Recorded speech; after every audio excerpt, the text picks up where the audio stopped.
दोस्तों, जिस तरह से एक दिन में कई बार धूप और कई बार छांव आती जाती है, ठीक उसी प्रकार से हमारे जीवन में भी सुख और दुख का आना जाना लगा ही रहता है। लेकिन हमारा ध्यान केवल दुखों पर होता है और हमें ऐसा प्रतीत होता है कि हमारे जीवन में केवल दुख ही हैं। लेकिन अगर वास्तविकता देखी जाए तो हमें यह पता चलेगा कि वास्तविक तौर पर हमारे जीवन में केवल एक ही दुख है। लेकिन वो कौन सा दुख है जिसके कारण हम हमेशा दुखी रहते हैं, परेशान रहते हैं, चिंतित रहते हैं? वो एकमात्र दुख क्या है?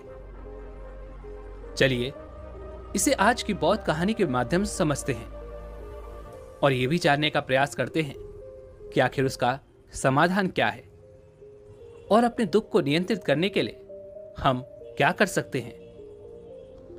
बहुत समय पहले की बात है। एक छोटा सा राज्य था। उस राज्य में एक व्यापारी रहता था जो बहुत अमीर था, जिसके पास किसी चीज की कोई कमी नहीं थी। उसके पास वो सारी सुख सुविधाएं थी जो वह चाहता था। उसका एक पुत्र भी था जो अब युवा हो चुका था। उस व्यापारी के पुत्र ने अब तक अपने जीवन में कोई दुख नहीं देखा था। जो भी वह चाहता था वो व्यापारी उसे सब कुछ लाकर दे देता था, जिस कारण उसने अपने जीवन में किसी प्रकार के दुख का अनुभव अब तक नहीं किया था। उस व्यापारी के पुत्र के कई सारे मित्र भी थे। उसके पास अथाह संपत्ति थी। धन दौलत की उसके पास कोई कमी नहीं थी। लेकिन एक दिन अचानक वह व्यापारी बीमार पड़ गया और देखते ही देखते उसकी बीमारी ने उस पर पूरी तरह से पकड़ बना ली थी।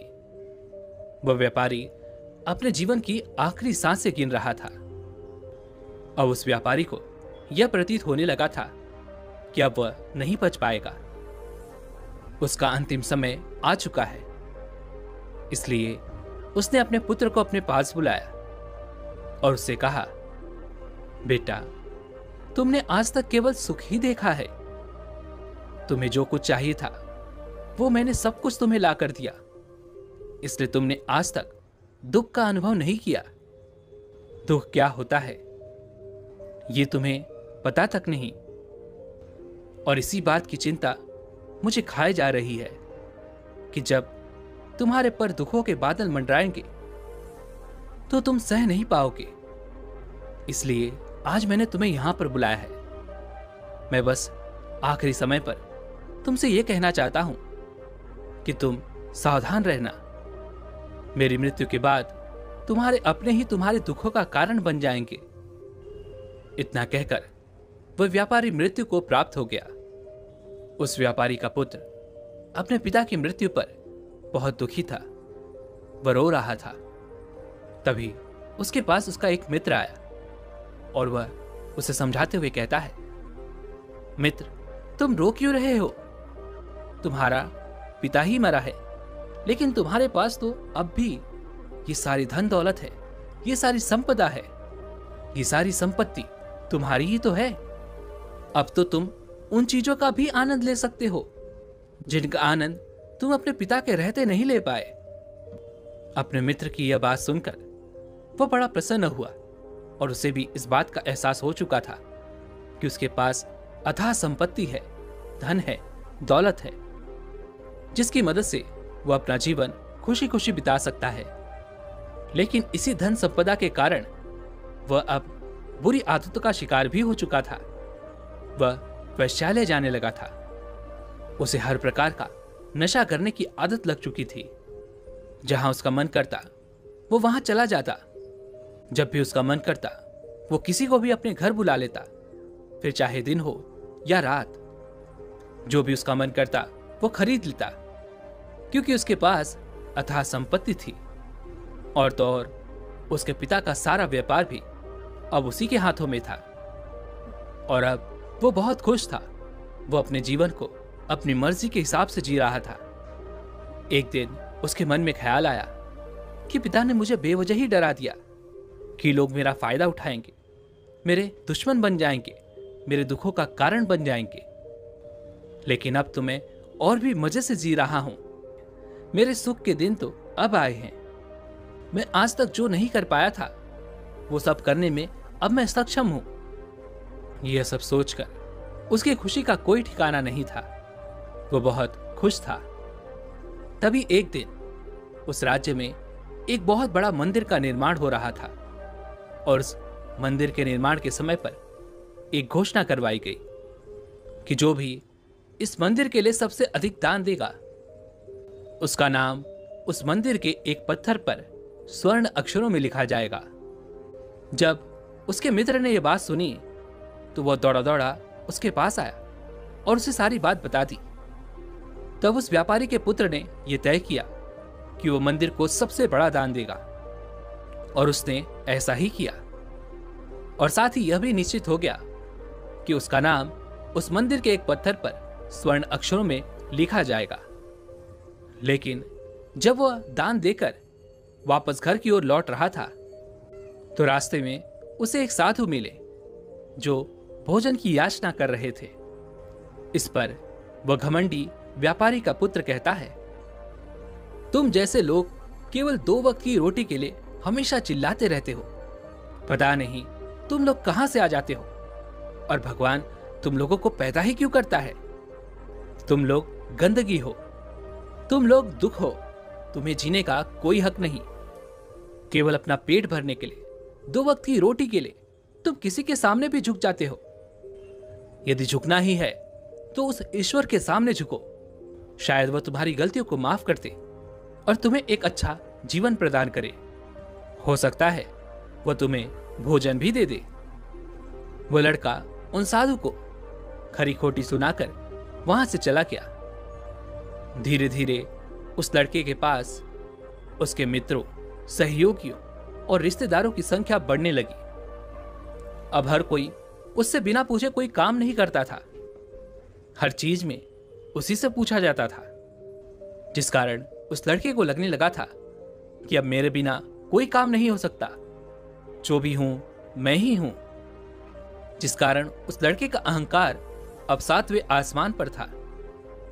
सभी लोगों ने उसका मन जीत लिया था। सब लोग उसके विश्वास पात्र बन चुके थे। उस लड़के के पास अपार धन था, जिस कारण सब उससे जुड़े हुए थे। लेकिन यह बात उस लड़के को समझ नहीं आ रही थी। सभी लोग विश्वास के नाम पर अब उस लड़के से धन उधार लेने लगे थे और वह भी खुशी खुशी लोगों को धन उधार में दे दिया करता है। जो कोई उससे धन उधार लेने आता, वह जितना मांगता वो उससे ज्यादा ही उन्हें दिया करता, क्योंकि वह सभी के नजरों में अपने आप को साबित करना चाहता था। वह अपने आप को महान दिखाना चाहता था। लेकिन धीरे धीरे उसकी बुरी आदतों के कारण अब उसका व्यापार चौपट होने लगा था। देखते ही देखते एक दिन व्यापार में उसे बहुत बड़ा घाटा हुआ। उसका पूरा व्यापार कर्ज में डूब गया। अब वह बहुत परेशान हो चुका था, बहुत चिंतित हो चुका था। उसे यह समझ नहीं आ रहा था कि आखिर यह सब क्या हुआ। मेरे पास तो कुछ समय पहले अपार धन था और आज मेरे ऊपर बहुत बड़ा कर्जा है जिसे मुझे चुकाना ही होगा। तभी उसे वो उधार दिया हुआ धन याद आया जो उसने अपने मित्रों और सहयोगियों को दिया था, अपने रिश्तेदारों को दिया था। उसने सभी से वो अपना दिया हुआ कर्ज वापस मांगना शुरू किया, लेकिन किसी ने भी उसका दिया हुआ कर्ज उसे वापस नहीं दिया, बल्कि लोगों ने उसे धुतकार कर वहां से भगा दिया। वह एक एक करके सभी के पास गया, लेकिन किसी ने उसकी कोई मदद नहीं की। देखते ही देखते उसका सब कुछ बिक गया। अब उसके पास कुछ न था। वह सड़क पर आ चुका था। तभी वह यह सोचने लगा कि अपने सुख के दिनों में मैं यह नहीं जान पाया कि मैं अपने शत्रुओं से घिरा हुआ हूं। मेरे पिताजी सही कहते थे कि मेरे अपने ही मेरे दुखों का कारण बनेंगे। पिताजी, आपका धन्यवाद। लेकिन मैं आपकी बातों को समझ नहीं पाया। और आज देखिए क्या हो गया। वह सारा दिन यहां से वहां भटकता रहा और सोचता रहा कि अब आगे क्या होगा। वह कैसे खाएगा, कहां रहेगा और कैसे सोएगा। उसे अपने पिता की याद सता रही थी। वो उन्हें याद कर करके रो रहा था। उसकी आंखों से आंसू बह रहे थे। लेकिन अब बहुत देर हो चुकी थी और अब धीरे धीरे उसे भूख भी लग रही थी। तभी उसने सोचा कि मैं उसी मंदिर पर चलता हूं जहां पर पत्थर पर मेरा नाम स्वर्ण अक्षरों में लिखा गया है। मैं जाकर वहां पर कुछ मदद मांगता हूं। वह वहां पहुंचा और वहां के पुजारी से वो कहता है, पुजारी जी, आपने मुझे पहचाना? मैं वही हूं जिसने इस मंदिर को सबसे बड़ा दान दिया है और मेरा नाम इस मंदिर के पत्थर पर स्वर्ण अक्षरों में लिखा गया है। हालांकि इस समय मेरे हालात कुछ खराब है और मेरे पास खाने के लिए भी कुछ नहीं है। क्या आप मुझे कुछ भोजन दे सकते हैं? मैं भूखा हूं, मुझे बहुत जोरों की भूख लगी है। मेरे अपनों ने मुझे धोखा दे दिया है। क्या आप मुझे कुछ भोजन दे सकते हैं? तभी वो पुजारी कहता है, भिखारियों को भोजन इस मंदिर के बाहर दिया जाता है, मंदिर के अंदर नहीं। जाओ और जाकर बाहर बैठ जाओ। और रही बात तुम्हारे नाम की, तो भिखारियों का नाम मंदिर के पत्थर पर स्वर्ण अक्षरों में नहीं लिखा जाता। पुजारी ने तुरंत ही उस लड़के का नाम मंदिर के उस पत्थर पर से हटवा दिया और फिर एक बार घोषणा करवा दी कि मंदिर को जो सबसे बड़ा दान देगा उसका नाम इस मंदिर के पत्थर पर स्वर्ण अक्षरों में लिखा जाएगा। यह सब देखकर वो लड़का बड़ा हैरान था, बड़ा अचरज में था। वह मन ही मन रो रहा था और सोच रहा था कि यह जीवन कितना दुखदाई है। यह जीवन बहुत छोटा है। अब मैंने जान लिया कि पत्थर पर लिखा हुआ नाम भी मिटाया जा सकता है, और यदि पत्थर पर लिखा हुआ नाम मिटाया जा सकता है तो इस जीवन का क्या मोल। यह जीवन भी कभी भी समाप्त हो सकता है। उस लड़के को जोरों की भूख लगी थी। वह मंदिर के बाहर जाकर एक कोने में बैठ गया। लोग आते रहे और भिखारी को कुछ न कुछ दान देते रहे, लेकिन वह लड़का, उसकी हिम्मत ही नहीं हो रही थी कि वह भीख मांग सके, और ना ही वह उन भिखारियों में बैठना चाहता था। देखते ही देखते दोपहर से रात का समय हो चुका था, लेकिन अब तक उसे कुछ भी ना मिला था। लेकिन उसकी भूख बढ़ती चली जा रही थी और उसे जोरों की भूख लगी थी। पहली बार उसने अपनी भूख को जाना था, अपने पेट की इस आग के बारे में जाना था, और इस भूख के कारण वो इतना परेशान हो चुका था कि उसने तय किया कि वह मंदिर से ही कुछ चुरा लेगा और उसे खाकर अपना पेट भर लेगा। जैसे ही वो वहां से उठता है, तभी वह साधु वहां पर आ जाते हैं, जिसे उस लड़के ने बहुत खरी खोटी सुनाई थी। वह साधु उस लड़के के पास आकर कहते हैं, बेटा, हम पहले भी मिल चुके हैं। वह साधु भिक्षाटन से वापस लौट रहे थे। उन्होंने कुछ भोजन उसे देते हुए कहा, ये लो, खा लो, तुम्हें जोरों की भूख लगी होगी।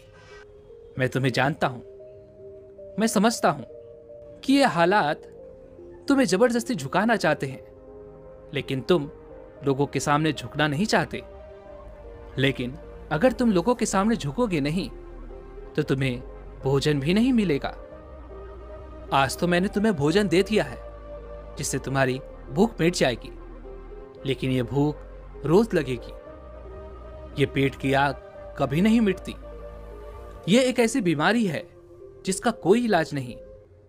भूख से बड़ी बीमारी इस दुनिया में कोई है ही नहीं। इस पर वह लड़का उन साधु से कहता है, जब मेरे पास धन था, दौलत थी, अथाह संपत्ति थी, तो मेरे पीछे मेरे मित्रों की, सहयोगियों की, रिश्तेदारों की कतार लगी रहती थी। सभी लोग मेरे शुभचिंतक थे, लेकिन मेरे ऊपर दुख आते ही वो सब पलट गए। वो सब अब मेरे शत्रु बन चुके हैं। लेकिन तुम, जिसे मैंने इतनी खरी खोटी सुनाई थी, वही मेरे दुख में मेरा सहयोगी बना है। तुम मेरे इस दुख में मेरे पहले मित्र हो, मेरे पहले रिश्तेदार हो, जिसने मुझ पर दया की है। मैं तो अपने आप को बहुत बड़ा समझता था, लेकिन देखो इस वक्त की मार ने मुझे कहां से कहां पहुंचा दिया। आज मैं इस बात को अच्छी तरह समझ चुका हूं कि धन से बड़ा कोई मित्र नहीं। इतना कहकर उस लड़के ने भोजन किया और उसने पहली बार भोजन के सुख का आनंद उठाया। उसके हाथ कांप रहे थे। वो जल्दी जल्दी उस भोजन को समाप्त करना चाहता था, जल्दी जल्दी उसे चबा लेना चाहता था, और उसकी आंखों से झरझर आंसू भी बह रहे थे। उसे ऐसा प्रतीत हो रहा था मानो आज से पहले ऐसा लजीज भोजन उसने आज तक न किया हो। भोजन करते वक्त जो अनुभव उसे प्राप्त हुआ, ऐसा अनुभव उसे आज तक नहीं मिला था। तभी वह उस साधु से कहता है, ये कैसा सुख है, मैं इस दुख में भी इस भोजन के सुख का अनुभव कर पा रहा हूं। तभी वह साधु कहते हैं, जहां तृप्ति होती है वहां सुख का अनुभव होता है, लेकिन सावधान, तृप्ति बहुत खतरनाक भी होती है। जब यह तृप्ति हमारी आवश्यकताओं, हमारी इच्छाओं से ऊपर उठ जाती है, तब यह दुख के दर्शन भी हमें कराती है।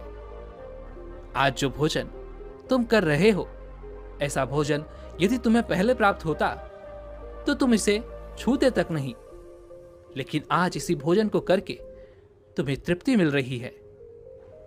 लेकिन जब तुम्हारे पास धन था, दौलत थी, तब तुमने इससे भी अच्छा भोजन किया होगा, लेकिन तब तुम्हें तृप्ति नहीं मिली होगी, वह सुख प्राप्त नहीं हुआ होगा जो तुम आज अनुभव कर रहे हो। लेकिन सावधान, अगर ऐसा ही भोजन तुम्हें रोज मिलता रहे तो तुम और भी अच्छे भोजन की कामना करने लगोगे, और इसी कामना की तृप्ति के लिए तुम्हारे मन में दुख पैदा होगा। और जब तुम अपने मन की इस कामना की तृप्ति कर दोगे तो तुम्हें सुख भी प्राप्त होगा, लेकिन यह सुख आएगा और चला जाएगा। और जब तुम्हारे जीवन में इसी प्रकार के भोजन हमेशा आते रहेंगे और जाते रहेंगे, तो तुम किसी और कामना, किसी और इच्छा की ओर आगे बढ़ने लगोगे। तब तुम किसी और इच्छा की पूर्ति करना चाहोगे, तुम किसी और इच्छा की तृप्ति करना चाहोगे, और जब वो इच्छा पूरी नहीं होगी, जब तुम्हें तृप्ति नहीं मिलेगी, तो तुम्हें दुख होगा, तकलीफ होगी, पीड़ा होगी, और यह श्रृंखला ऐसे ही आगे बढ़ती चली जाएगी। तुम हमेशा सुख के पीछे भागोगे, लेकिन दुख तुम्हारे पीछे यूं ही भागता रहेगा। तुम सुख को पकड़ना चाहोगे, दुख तुम्हें पकड़ना चाहेगा। इसी प्रकार यह प्रक्रिया यूं ही निरंतर चलती रहेगी। तभी वह साधु अपने थैले में से एक सोने की थैली निकालकर उस लड़के के हाथ पर रख देता है। तभी वह लड़का उस साधु से कहता है, हे महाराज, आपके पास इतना धन कहां से आया? आप तो एक वैरागी हैं। तभी वह साधु उस लड़के से कहता है, ये धन तुम्हारा ही है। उस दिन जब तुम मुझे खरी खोटी सुनाकर अपने घर की ओर आगे बढ़ रहे थे, तभी तुम्हारी जेब से यह सोने के सिक्कों से भरा हुआ थैला नीचे गिर पड़ा, और मैंने इसे उठाकर अपने पास रख लिया, ये सोचकर कि जब तुम मुझे मिलोगे तब मैं इसे तुम्हें लौटा दूंगा। लेकिन उस दिन के बाद से आज तुम मुझे मिले हो, इसलिए मैं तुम्हें इसे लौटा रहा हूं। ले लो, ये तुम्हारा ही है। इस पर वह लड़का कहता है, हे महाराज, इसी धन के लिए तो मुझे मेरे मित्रों ने, मेरे सहयोगियों ने, यहां तक कि मेरे रिश्तेदारों ने भी मुझे धोखा दिया, लेकिन आप वो पहले शख्स हैं जो मुझे ये धन लौटा रहे हैं। और वहीं पर जो मैंने धन, जो कर्ज मैंने अपने मित्रों, अपने सहयोगी, अपने रिश्तेदारों को दिया था, अपने बुरे समय पर जब मैंने उनसे वो मांगा, तो उन सभी ने वो धन देने से मुझे मना कर दिया। कईयों ने तो मुझे खरी खोटी सुनाकर अपने घर से धक्के मार कर निकलवा दिया। लेकिन आप महाराज वो पहले शख्स हैं जिन्होंने मेरे इस बुरे समय पर मेरा साथ दिया है, मेरा धन मुझे वापस लौटाया है। मैं आपकी इस सहायता के लिए आपका आभारी हूं। मैं इस धन से अपना व्यापार फिर से शुरू करूंगा और उस व्यापार को नई ऊंचाइयों तक ले जाऊंगा। तभी वो साधु उस लड़के से कहते हैं, हमें कोई दुख नहीं देता, बल्कि दुख के कारण तो हम स्वयं ही होते हैं। हम स्वयं ही खुद को धोखा देते हैं। सुख में हम भ्रमित रहते हैं। हमें यह पता नहीं चलता कि हम सही कर रहे हैं या गलत, और इसी प्रकार हम एक माया जाल में फंसते चले जाते हैं, क्योंकि सुख में हम अपनी आंखें बंद करके बस उस सुख का आनंद लेते हैं और हम किसी चीज की तरफ ध्यान नहीं देना चाहते। हम नहीं जानना चाहते कि जीवन मीठा है तो कड़वा भी है, सच है तो झूठा भी है। सुख में हम केवल अपने अहंकार को बढ़ावा देते हैं। तभी इस पर वह लड़का कहता है, आप ठीक कहते हैं। जब मेरे पास धन दौलत थी अथवा संपत्ति थी, तब मैं अंधा हो चुका था। मैं किसी चीज पर ध्यान नहीं देता था। मैंने उसे अपने इन दोनों हाथों से लुटाया है, और आज जब वो मेरे पास नहीं है, तब मुझे उसके जाने का एहसास हो रहा है। और अब जबकि मैं इन दुखों से जूझ रहा हूं, तब जाकर मेरी आंखें खुली हैं। तभी मैं ये भी जान पाया कि कौन मेरे साथ है और कौन मेरे खिलाफ। और ये जो ज्ञान दुख द्वारा मुझे प्राप्त हुआ है, ये ज्ञान मैं हमेशा अपने साथ रखूंगा। अपने सुख में भी अब से अपनी आंखें खुली रखूंगा। दोस्तों, मानव शरीर में बहुत ऊर्जा है, बहुत शक्ति है, पर हम उन्हें बेकार की चीजों में यूं ही व्यर्थ कर देते हैं, बेकार के कामों में लगा देते हैं, जिससे हमारा पूरा जीवन यूं ही व्यर्थ हो जाता है। हम में से अधिकांश लोग हमेशा अपने आप को कोसते होंगे, उस ऊपर वाले को यह दोष देते होंगे कि आखिर मैं इतना दुखी क्यों हूं। और हमें से अधिकांश लोगों के मन में यह सवाल तो उठता ही होगा, पर इसका जवाब बड़ा सीधा और सरल है, क्योंकि वो परमात्मा चाहता है कि हम उस दुख का अनुभव करें। वो परमात्मा हमें उस परम दुख तक ले जाना चाहते हैं, जहां पर हमें यह पता चल सके कि इंसानी आत्मा का असली दुख क्या है। और वह दुख है अपने आप को ना पहचान पाना, अपनी शक्तियों को ना पहचान पाना, अपने आप को ना जान पाना, अपने आप को इकट्ठा ना कर पाना, अपने आप को नियंत्रित ना कर पाना। हमारे जीवन में केवल एकमात्र यही दुख है, क्योंकि हम अपने आप पर कभी ध्यान नहीं देते, अपने आप को एकत्रित करने का कभी प्रयास तक नहीं करते। लेकिन इस दुख को ना देखकर हम बाकी के इधर उधर के दुख को देखकर हमेशा चिंतित रहते हैं, परेशान रहते हैं और अपना पूरा ध्यान उन्हीं दुखों पर लगाए रहते हैं। लेकिन जो वास्तविक दुख है, इस पर हमारा ध्यान कभी जाता ही नहीं। लेकिन वास्तविकता तो यही है कि जब भी हमारे जीवन में कोई दुख आता है, तो हमारा ध्यान खुद पर होना चाहिए कि आखिर मैं दुखी क्यों हूं, मैं क्या हूं, मैं क्यों हूं। और जब ये एकमात्र दुख आपके जीवन में आपको नजर आने लगता है, तब आप ध्यान की तरफ आगे बढ़ने लगते हैं। आप अपने आप को खोजने की तरफ आगे बढ़ने लगते हैं, और तब आपके सामने कोई भी समस्या बड़ी नहीं रह जाती। आप किसी भी बड़ी से बड़ी समस्या का समाधान सरलतापूर्वक कर सकते हैं। इसलिए खुद को जानिए, खुद को पहचानिए, क्योंकि जो शक्ति, जो क्षमता आपके भीतर है, वो किसी और के पास नहीं है। आप उस परम शक्ति का एक रूप हैं। आप अपनी शक्ति को पहचानिए, जानिए आप कौन हैं, क्या हैं। उसके बाद आपके सामने किसी प्रकार का भी दुख टिक नहीं पाएगा और आप हर परिस्थिति में खुश रहना सीख जाएंगे।